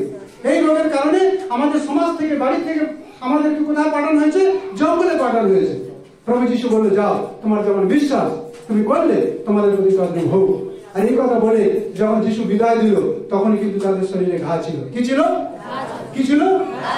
যদি সন্দেহ করতে আরে যিশু মিথ্যাই বলে দিল তোমরা ঠিক হয়ে গেছো, কিন্তু এখনো তো শরীরে ঘা আছে, এখনো পর্যন্ত ঘা তো ঠিক হয়নি। যদি তারা সন্দেহ করতো তারা পথে যেতে যেতে ঈশ্বরের কাজ দেখতে পেত না, কিন্তু সন্দেহ না করে যিশুর মুখে শব্দটাকে বিশ্বাস করেছে আর ধন্যবাদ দিতে দিতে যাচ্ছে যাচ্ছে আর যাচ্ছে, যেতে যেতে যার মুখটা টেরা ছিল সিধে হয়ে গেছে। মুখটা টেরা ছিল, কি হয়েছে? সিধে হয়ে গেছে। হাত পা গুলো এরকম বেঁকে বেঁকে গেছিল, নার্ভের সমস্যা হয়ে যায়, এরকম হয়ে গেছিল, আঙুল গুলো সোজা হয়ে গেছে, সোজা হয়ে গেছে। তখন একা করে দেখছে যে কারো শরীরে কোনো ঘা, কোনো ক্ষত নেই, সব ঘা খতম হয়ে গেছে। হালেলুয়া।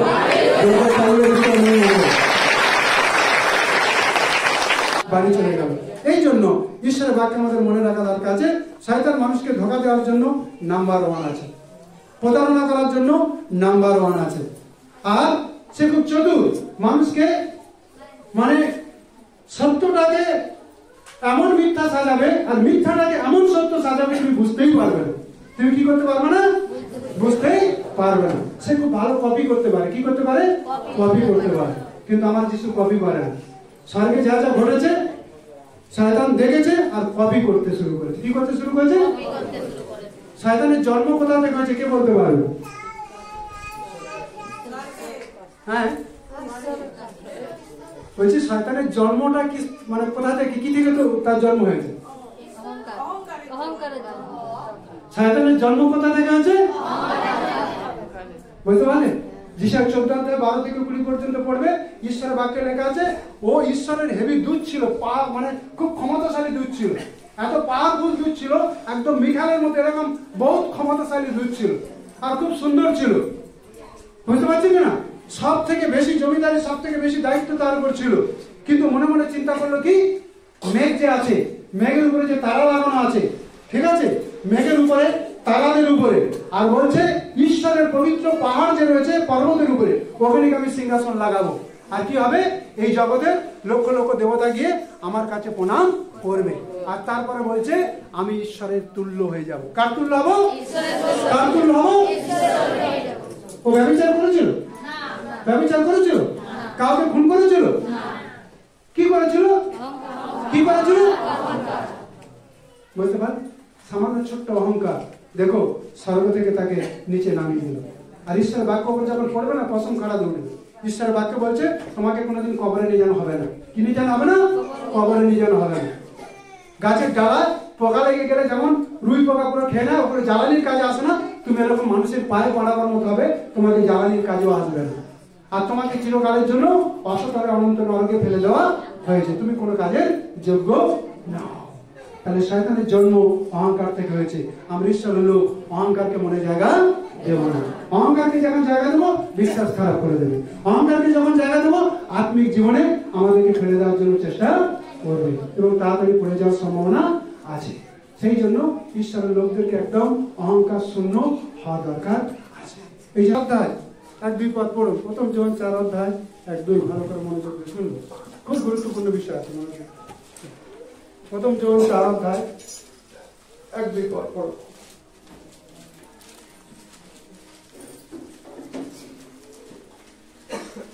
পড়ুন, যে পেয়েছেন পড়ুন, মাইকে পড়ুন। হ্যাঁ পড়ুন, পড়ুন। প্রিয়তমেরা, তোমরা সকল আত্মাকে মাইকটা দিয়েছো? প্রিয়তমেরা, তোমরা সকল আত্মাকে বিশ্বাস করিও না, বরং আত্মা সকলের পরীক্ষা করিয়া দেখো তাহারা ঈশ্বর হইতে কি না, কারণ অনেক ভাবাদি জগতে বাহির হইয়াছে। হ্যাঁ, তারা 2 পাঠ পড়ুন। ইহাতে তোমরা ঈশ্বরের আত্মাকে জানিতে পারো, যে কোনো আত্মা যীশু খ্রিস্টকে মাংসে আগত বলিয়া স্বীকার করে সে ঈশ্বর হইতে, আর যে কোনো আত্মা যীশু খ্রিস্টকে স্বীকার না করে সে ঈশ্বর হইতে নয়, আর তাহাই খ্রিস্টানের আত্মা যাহা। ভালো করে শোনো, তারপরে পরেরটা আমরা দেখছি। ঈশ্বরের বাক্যে তুমি বুঝবে কিভাবে যে ঈশ্বরের আত্মা কাজ করছে কোনটা আর ঈশ্বরের আত্মা কাজ করছে না কোনটা কোনটা কিভাবে বুঝতে পারবে। বাইবেল বলছে শরীরে যারা আগত, শরীরে যারা আগত সেই ব্যক্তি যখন ঈশ্বরের আত্মা কাজ করবে আর সে সব কিছুতে কাকে স্বীকার করবে? প্রভু যীশু খ্রিস্টকে স্বীকার করবে। সমস্ত গৌরব কাকে দেবে? প্রভু যীশু খ্রিস্টকে দেবে। কিন্তু কেউ যদি প্রভু যীশুর গৌরবটাকে হরণ করে যিশুকে গৌরব না দিয়ে নিজে যদি গৌরব নিচ্ছে, ঈশ্বরের পুত্র যিশুকে স্বীকার করছে না, ঈশ্বরের বাক্যে লেখা আছে ওটা ভ্রান্তির আত্মা, ওটা হচ্ছে দুষ্ট আত্মা। কিন্তু পবিত্র আত্মাকে চিনবে কেমন করে? যার ভিতরে পবিত্র আত্মা থাকবে ও যিশুকে জীবন দ্বারা প্রকাশ করবে। কাকে প্রকাশ করবে? যিশুকে। এ থেকে জেড পর্যন্ত ও যিশুকে প্রকাশ করবে। উঠতে যিশু, বসতে যিশু, খেতে যিশু, শুতে যিশু, চলতে যিশু, সব সময়ের জন্য ওই যিশু ছাড়া বাঁচতে পারবে না, কারণ ওর মধ্যে দিয়ে যিশু প্রকাশিত হবে। এই জন্য এখানে ঈশ্বরের বাক্যে সাধু জন বলছে, প্রিয়তমেরা, তোমরা সকল আত্মাতে বিশ্বাস করিও না, বরং আত্মা সকলের পরীক্ষা করে দেখো। কি করে দেখো? স্কুল কলেজে মনে করো বছরের পর বছর পড়ে যাচ্ছে আর পড়ে যাচ্ছে, যদি পরীক্ষা না হবে রেজাল্ট বুঝতে পারবে? বুঝতে পারবে কি? পরীক্ষা হলে রেজাল্টটা বুঝতে পারবে, ওর শিক্ষার মানটা বুঝতে পারবে, ও কোন জায়গাটা আছে, কোন কোন সাবজেক্টে কতটা উন্নতি করেছে বুঝতে পারে। ঈশ্বরের বাক্যে বলছে, প্রিয়তমেরা, তোমরা সকল আত্মাকে বিশ্বাস করো না। তার মানে কি? সকল আত্মাকে বিশ্বাস করতে মানা আছে, মানে মানবো না মানবো না? মানবো না মানবো না? মানতে হবে। পরীক্ষা করতে বলছে, পরীক্ষা করার দরকার আছে কি আসেনি? আছে। যদি তুমি পরীক্ষা করবে তাহলে তুমি ঠকবে না। কি হবে না? ঠকবে না। এই জন্য স্কুল কলেজের টিচাররা কি করে? তাকে মাসে মাসে কি করে? ক্লাস টেস্ট নেওয়া হয়, পরীক্ষা নেওয়া হয়, যে ছেলে বা স্টুডেন্ট কতটা আগাচ্ছে তার মানটাকে জানার জন্য। ঈশ্বরের বাক্যে বলছে, প্রিয়তমেরা, তোমরা যারা ঈশ্বরের সন্তান সকল আত্মাকে বিশ্বাস করো না, কিন্তু কোনটা ঈশ্বর হইতে আর কোনটা ঈশ্বর হইতে নয় তা তোমরা পরীক্ষা করো। যেটা ঈশ্বর হইতে হবে, আমি বললাম এ থেকে জেড পর্যন্ত সব বিষয়ের মধ্যে যিশুর গৌরব করবে। আর যেটা ঈশ্বর থেকে নয় সে যিশুর গৌরব করবে না, নিজে গৌরব নেবে। ঈশ্বর বাক্যে বলছে সেটা খ্রিস্টানের আত্মা, মানে খ্রিস্ট বিরোধী আত্মা, সেটা হচ্ছে কি দুষ্ট আত্মা। বুঝতে পারছি কিনা? এই জন্য ঈশ্বরের আত্মাকে চেনার জন্য, ঈশ্বর আত্মাকে যাচ করার জন্য, ঈশ্বর আত্মাকে পরীক্ষা করার জন্য, ঈশ্বর আত্মাকে সঠিকভাবে জানার জন্য এখানে কিন্তু তা আমাদেরকে সঠিক শিক্ষা দেয়া হয়েছে। আত্মার কাজ আর দুষ্ট আত্মার কাজ যখন তুমি পরীক্ষা করবে ফারাক বুঝতে পারবে। কি বুঝতে পারবে? ফারাক বুঝতে পারবে। যেখানে পবিত্র আত্মার কাজ হবে সেখানে দেখবে পবিত্র আত্মা বারবার করে যিশুকে তুলে ধরবে। কাকে তুলে ধরবে? যিশুকে তুলে ধরবে। সব বিষয় যিশুকে তুলে ধরবে। কারণ পবিত্র আত্মা হচ্ছে যিশুর আত্মা, যা আমাদের জন্য দেয়া হয়েছে। কারণ যিশু বললেন, আমি যাচ্ছি তোমাদের জন্য সহায় পাঠিয়ে দেবো। আর পবিত্র আত্মা কি করে? ঈশ্বরের পুত্র প্রভু যিশুকেই তিনি কি করেন? প্রকাশ করেন। এটা হচ্ছে পবিত্র আত্মার কাজ। পবিত্র আত্মা যার জীবনে থাকবে ও শুধু যিশুকেই প্রকাশ করবে। কাকে প্রকাশ করবে? যিশুকেই প্রকাশ করবে। ঠিক আছে? এই জন্য এখানে বলে দেওয়া আছে, তোমরা পরীক্ষা করো এবং দেখো কোনটা ঈশ্বরের আত্মা আর কোনটা ঈশ্বরের আত্মা নয়। হ্যাঁ, তারপরে বলো। আর যে কোন আত্মা যিশুকে স্বীকার না করে সে ঈশ্বর হইতে নয়। বারবার বুঝতে পারছো? যে কোন আত্মা যিশুকে স্বীকার করবে না ঈশ্বর হইতে নয়। যে আত্মা যিশুকে স্বীকার করবে ঈশ্বর হইতে। এটা তোমাকে চেনার উপায় আছে, এটা তোমাকে জানার উপায় আছে। ঈশ্বরের বাক্য আমাদেরকে শেখাচ্ছে, যে কোনো আত্মা যিশুকে স্বীকার করবে, যিশুকে প্রকাশ করবে, তুমি জানবে ঈশ্বরের আত্মা। কিন্তু যিশুকে স্বীকার করছে না, যিশুকে প্রকাশ করছে না, কিন্তু যিশুকে না স্বীকার করে, যিশুকে না প্রকাশ করে অন্য কিছু স্বীকার করছে, অন্য কিছু প্রকাশ করছে, সেটা কিন্তু যিশুর আত্মা নয়, সেটা হচ্ছে কি খ্রিস্টানের ভ্রান্ত আত্মা। এই জন্য আমাদেরকে ঈশ্বরের বাক্য বলছে পরীক্ষা করে দেখা দরকার আছে। হ্যাঁ, তারপর 4 কথা। বৎসেরা, তোমরা ঈশ্বর হইতে এবং উহাদিওকে জয় করিয়াছ, কারণ যিনি তোমাদের মধ্যবর্তী তিনি জগতের মধ্যবর্তী ব্যক্তি অপেক্ষা মহান। Hallelujah, hallelujah. কত সুন্দর প্রেমের কথা বলা হচ্ছে। বাচ্চারা মানে সন্তানেরা, তোমরা এই সবাই জয় করেছো। কি করেছো? কার মধ্যে দিয়ে? ঈশ্বরের পুত্র যিশুর মধ্যে দিয়ে। যেমন যিশুকে আমরা জেনেছিলাম না, সবাই ভ্রান্তির আত্মাতে আমরা শিকার হয়েছিলাম। কার আত্মাতে? কার আত্মাতে? ভ্রান্তির আত্মাতে। আমরা যেখানে সেখানে গিয়ে মাথা হেঁট করতাম, যেখানে সেখানে গিয়ে আমরা বলতাম এই আমাকে বাঁচাবো, ওই আমাকে বাঁচাবো, সেই আমাকে বাঁচাবো। ভ্রান্তির আত্মায় ছিলাম। কিন্তু যখন যিশুকে পেয়েছি আমরা কি করেছি? জগতের ভ্রান্তির আত্মা থেকে জয় করে গেছি। আমরা অলরেডি বিজয়ী হয়ে গেছি। Hallelujah, hallelujah. যদি যিশু আপনার কাছে মূল্যবান সম্পদ হয়, আপনার এখন চুল কালো আছে, চুল সাদা হয়ে যাবে, কিন্তু তথাপি কেউ আপনাকে ঠকাতে পারবে না। কারণ আপনি যখন বুঝতে পেরেছেন যিশু হচ্ছে আমার জীবনের সব থেকে মূল্যবান ধন। যিশু আপনার জীবনে কি? সব থেকে মূল্যবান ধন। আমার স্ত্রী থাকতে পারে, আমার সুন্দর ছেলে মেয়ে থাকতে পারে, আমার সুন্দর স্বাস্থ্য থাকতে পারে, আমার অনেক সম্পত্তি থাকতে পারে, এই জগতে যা কিছু আছে সবকিছুর ঊর্ধ্বে আমার যিশু আমার কাছে সব থেকে মূল্যবান। এই জন্য আমি যখন যিশুকে ধারণ করেছি কেউ আমাকে ঠকাতে পারবে না। হালেলুয়া।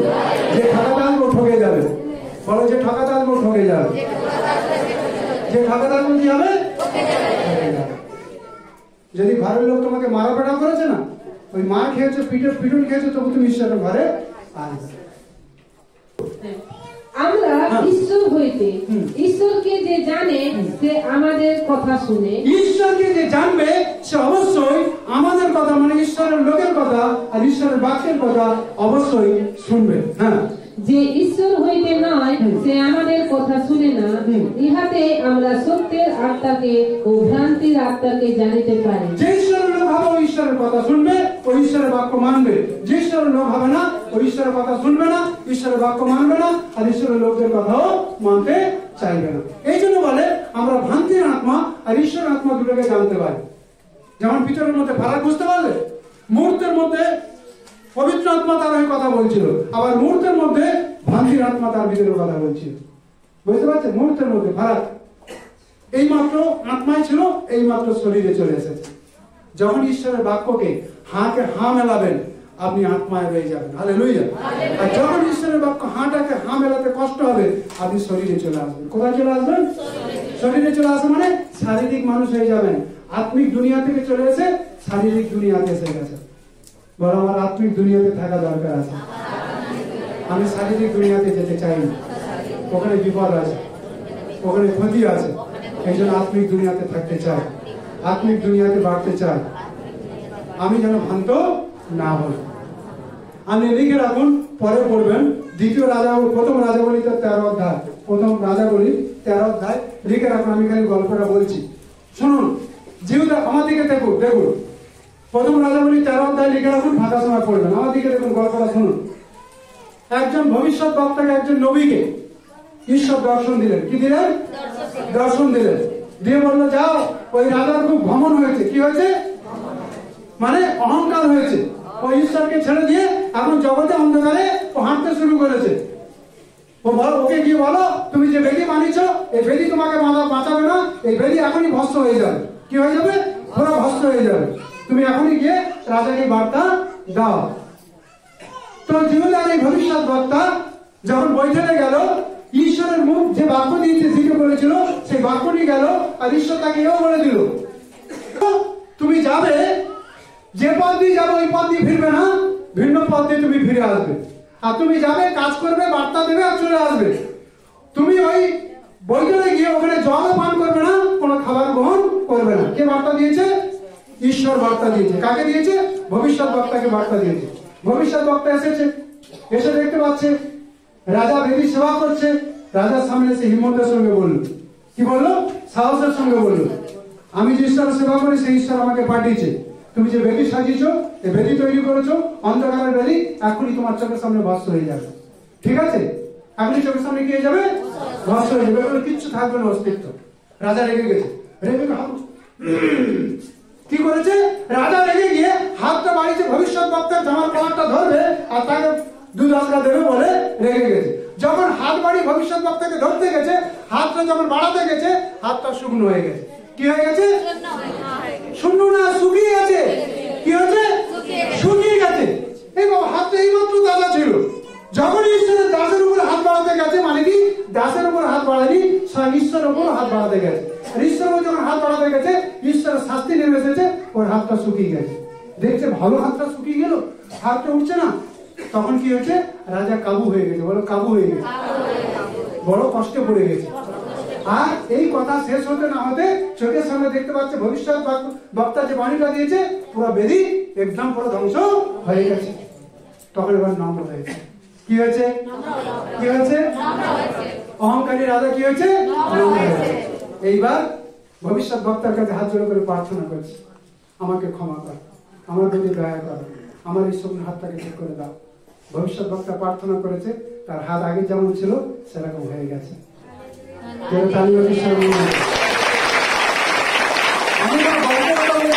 ঈশ্বরের বাক্যে যে সত্য ঘটনা আছে, একদম সত্য মানে পবিত্র কথাটা আমি আমাদের কাছে তুলে ধরেছি সময়ের অভাবের কারণে। বুঝতে পারলে? যখন রাজার এই মরা হাতটা জীবন পেয়ে গেল, রাজা কত খুশি হয়েছে, হয়েছে কিনা? খুশি হয়ে গিয়ে ভবিষ্যৎ বক্তাকে পুরো গলা লাগিয়ে নিয়েছে, নিয়ে বলছে চলো আমার বাড়িতে চলো, হ্যাঁ তোমাকে আজকে পাক্কা খাবার দেবো আর অনেক বড় পুরস্কার দেবো। কি দেবো? অনেক বড় কি করবো? পুরস্কার। আচ্ছা, রাজা যখন পুরস্কার দেবে, এই ডায়েরি পেন পুরস্কার দেবে কি না? রাজার পুরস্কার হেভি মাপের পুরস্কার, ঠিক আছে? একবার যে পাবে ও লালে লাল হয়ে যাবে, তাই কি না? ভবিষ্যৎ বক্তা কি বলবে জানেন?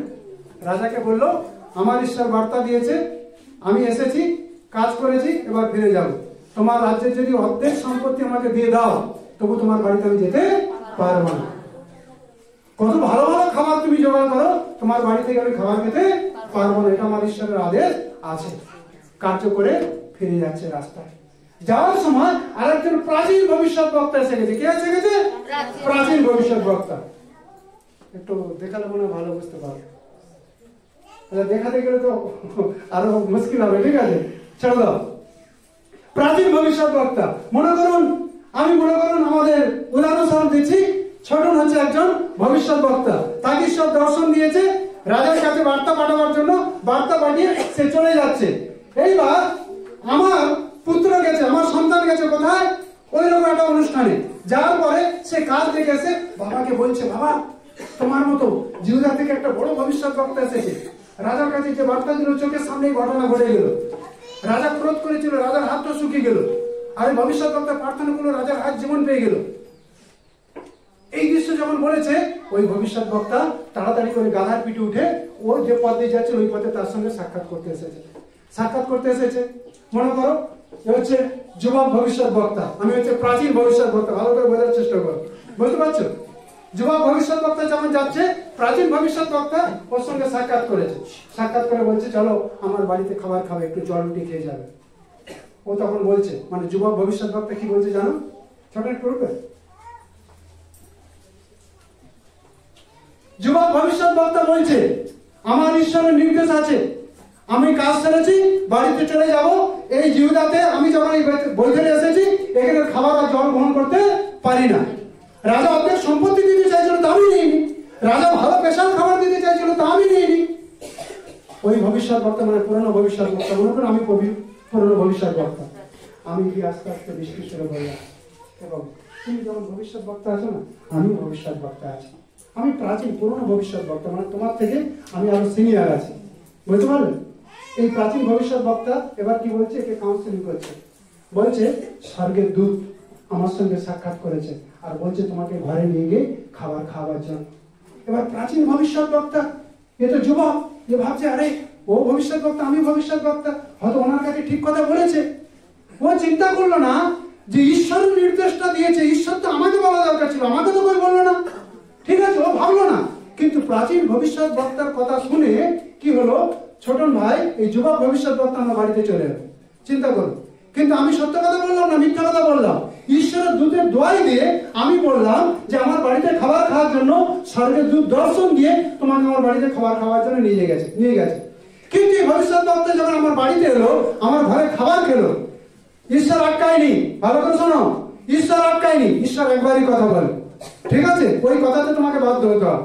আর ঈশ্বরের একবার কথাতে যদি বাধ্য হবে না, তাহলে মুশকিলে পড়ে যাবে, বুঝতে পারো কিনা? এই ভবিষ্যৎ বক্তা নিজে বিচক্ষণ না করে, বিচার না করে, ঈশ্বরের কাছ থেকে নির্দেশ না নিয়ে এই পুরনো ভবিষ্যৎ বক্তার কথা শুনে আমার বাড়িতে ছোটন চলে এলো। খাওয়া দাওয়া যখন করে নিল, একদম পেট ভরে তৃপ্তি করে খেয়েছে, খাওয়ার পরে ঈশ্বরের আদেশ নেমে এলো যে স্বর্গের ঈশ্বর তোমাকে নির্দেশ দিয়েছিল বইতে তুমি জলও খাবে না, খাবার খাবে না, তুমি আমার কথাটাকে তুচ্ছ করলে, অগ্রাহ্য করলে, করে তুমি ওখানে খাবার খেয়েছো, জল খেয়েছো, এই জন্য তুমি তোমার বাড়িতে পৌঁছাতে পারবে না। আর তোমার বাড়ি, হ্যাঁ, যেখানে তোমার মানে কবর হওয়া দরকার ছিল ওখানে তুমি কবরও পাবে না। যখন এই যুবক ভবিষ্যৎ বক্তা গাদার পিঠে চলে যাচ্ছে, ঈশ্বরের বাক্যে লেখা আছে জঙ্গল থেকে সিংহ বেরিয়ে এসেছে। ঠিক আছে, সিংহ কি করলো? যুবক ভবিষ্যৎ বক্তাকে মারলো, মেরে শুয়ে রেখেছে, আর সিংহ নিচে দাঁড়িয়ে আছে, তার হৃদয় বিদীর্ণ করেনি, কিন্তু অলরেডি মারা গেছে। মারা যাওয়ার পরে এই প্রাচীন ভবিষ্যৎ বক্তা যখন শুনলো তার বাড়িতে খাবার খাওয়ার জন্য এরকম ঘটনা ঘটেছে, এবার নাটক করতে শুরু করেছে। কি করতে শুরু করেছে? নাটক মানে বোঝো, একটা মিথ্যাকে ঢাকার জন্য আরো 10টা মিথ্যা নিয়ে আসার জন্য নাটক করতে শুরু করে। মানে এমন কাজে, মানে এই ভবিষ্যৎ বক্তাকে আমি কত ভালোবাসতাম, লোকে বলছে বাহ দেখো এদের মধ্যে কত মিল, কত ভালোবাসতো, হ্যাঁ, এই জন্য একটা মানুষের মৃত্যুর কারণে কত কাঁদছে। কিন্তু আমি ডামা করলাম, আমি মিথ্যা বললাম, আমার মিথ্যা বলার কারণে একটা যুবক ভবিষ্যৎ বক্তা ঈশ্বরের বাক্যের অবাধ্য হলো, আর তার উপরে শাস্তি নেমে এলো। কথা বোঝা গেল? বলো, ফেক দুনিয়াতে আছি। কি দুনিয়াতে আছি? কি দুনিয়াতে? নকলি দুনিয়াতে। কি দুনিয়াতে আছো গো? এই দুনিয়াটা কি? নকলি দুনিয়া। নকলি দুনিয়া ঈশ্বরের লোককেও ভোলাতে পারে। বুঝতে পারলে? একজন পুরনো ভবিষ্যৎ বক্তা কি সুন্দর মিথ্যা কথা বলে দিল যে স্বর্গের দূত দর্শন দিয়েছে, কিন্তু বাইবেলে পরিষ্কার লেখা আছে, 18 পদে লেখা আছে, 13-18 বলছে ভবিষ্যৎ বক্তা মিথ্যা বললো। একটা ভবিষ্যৎ বক্তা মিথ্যা বলার কারণে আর একটা ভবিষ্যৎ বক্তার জীবন চলে গেল। কথা বোঝা গেল? আমরা কত ডেঞ্জারাস জোনে আছি, আমরা কত মানে ভয়ঙ্কর জোনে রয়েছে। আমরা যদি ঈশ্বরের আত্মায় চলবো অনেককে বাঁচিয়ে দেবো, আর ঈশ্বরের আত্মার বাইরে চলে যাব অনেককে আমরা ক্ষতি করে, অনেকে কি করবো? ক্ষতি করে ফেলবো। আসল টাকা যদি তোমার কাছে 500 টাকা আছে, তোমার দুদিন সংসার চলে যাবে। আর নকল টাকা যদি 5 লাখ টাকা রয়েছে, এক গ্লাস সর্বদা তুমি খেতে পারবে? হালেলুয়া। এই জন্য প্রভু দাস কাল বলছেন ঈশ্বরের বাক্য হচ্ছে আমাদের জীবনে সব থেকে আসল ধন। হালেলুয়া। সোনা ফেঁকা যাবে, জমিও ফেঁকা যাবে, টাকাও ফেঁকা যাবে, ঈশ্বরের বাক্য ফেঁকা যাবে না। ঈশ্বরের বাক্য আপনাকে মানে আমাকে বাঁচাবে, আর ঈশ্বরের বাক্য অনন্তকালে যে ঈশ্বরের ঘরে আমাকে নিয়ে যাবে। Hallelujah, hallelujah. বুঝতে পারলে কত সূক্ষ্মভাবে ঈশ্বরের সঙ্গে চলা দরকার আছে?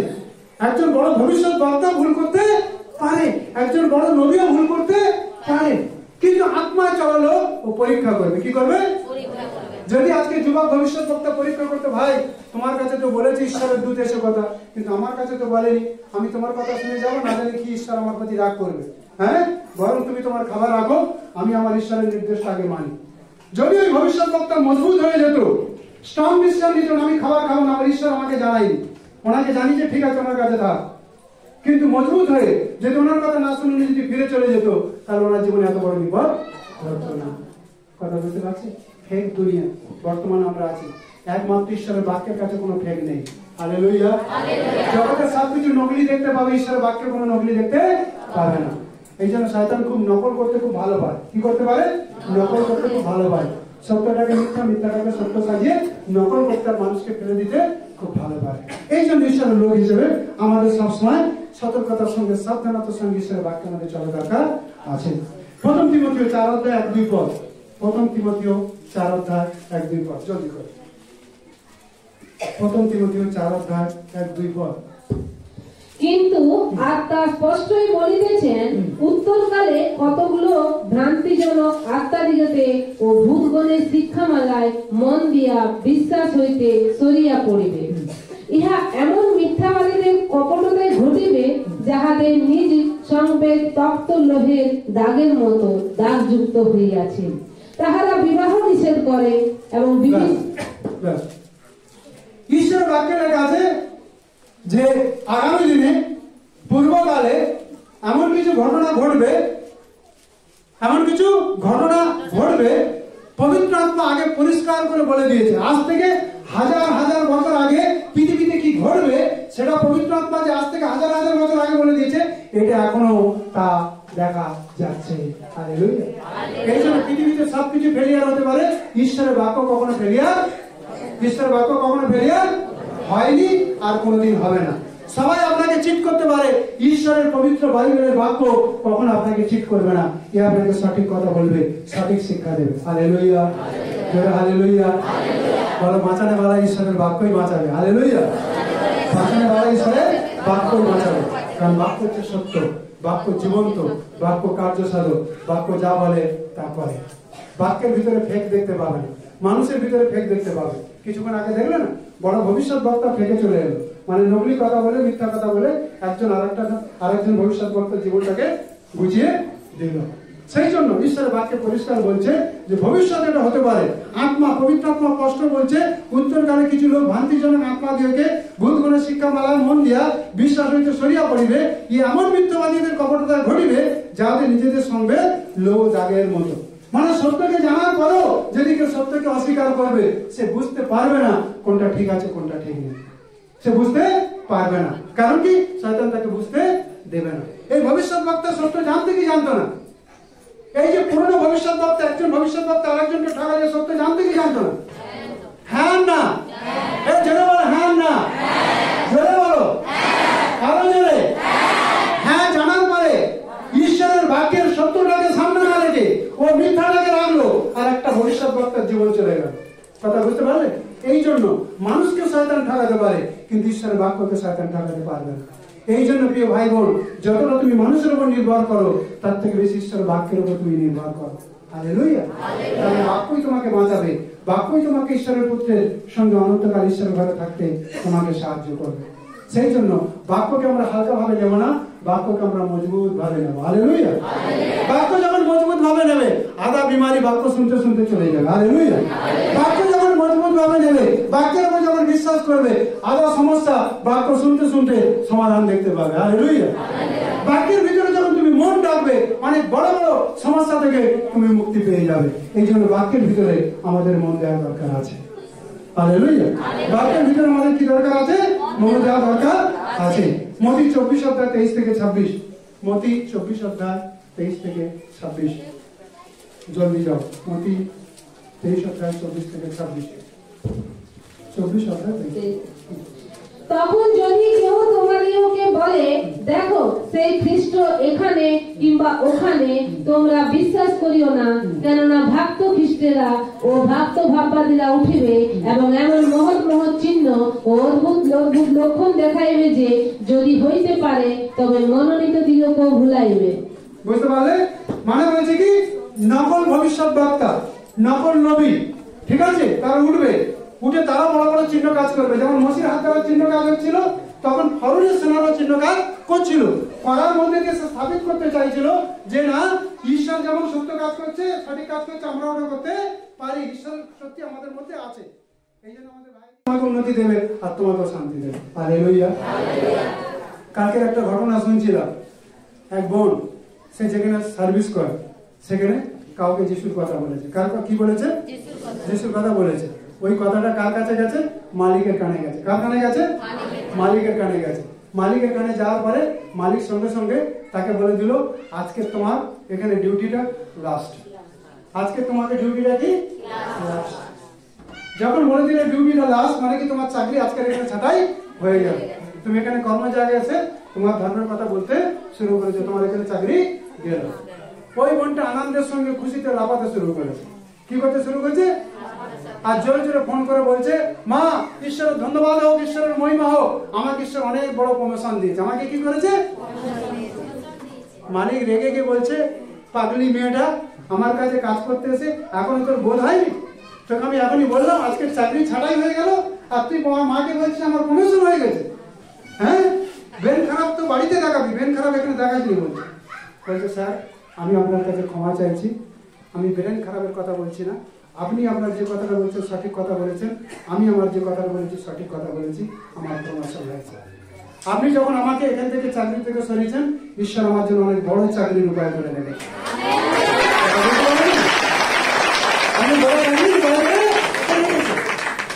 যিশু বাবার লোকদের হিম্মত হওয়া দরকার আছে। কি হওয়া দরকার আছে? ঠিক আছে, চাকরির জন্য নরকে মাথা গলাবার দরকার। ওই মেয়েটা মাকে সঙ্গে সঙ্গে ফোন করে বলতে শুরু করলো, আমার অনেক বড় প্রমোশন হয়ে গেছে, ঈশ্বরকে ধন্যবাদ দাও। আর তারপরে চার্চে গিয়ে আমরা পার্টি দেবো যে ঈশ্বর আমাকে অনেক বড় প্রমোশন দিয়ে দিয়েছে। হয়তো এখন বুঝতে পারছে না, একদিন সময় আসবে, ওই মালিক একদিন বুঝতে পারবে। Hallelujah, hallelujah. বলো, সত্যকে বাঁচিয়ে রাখো, সত্যকে ধরে রাখো। অনেক বড় বড় মালিককেও সত্য ঈশ্বরকে দেখাতে পারবে। তোমার কারণে তারা বেঁচে যাবে, তোমার কারণে তারা বেঁচে যাবে। 1 থেকে 4, 1 থেকে 3 পড়ো। দ্বিতীয় পিতর 2 অধ্যায় 1 থেকে 3।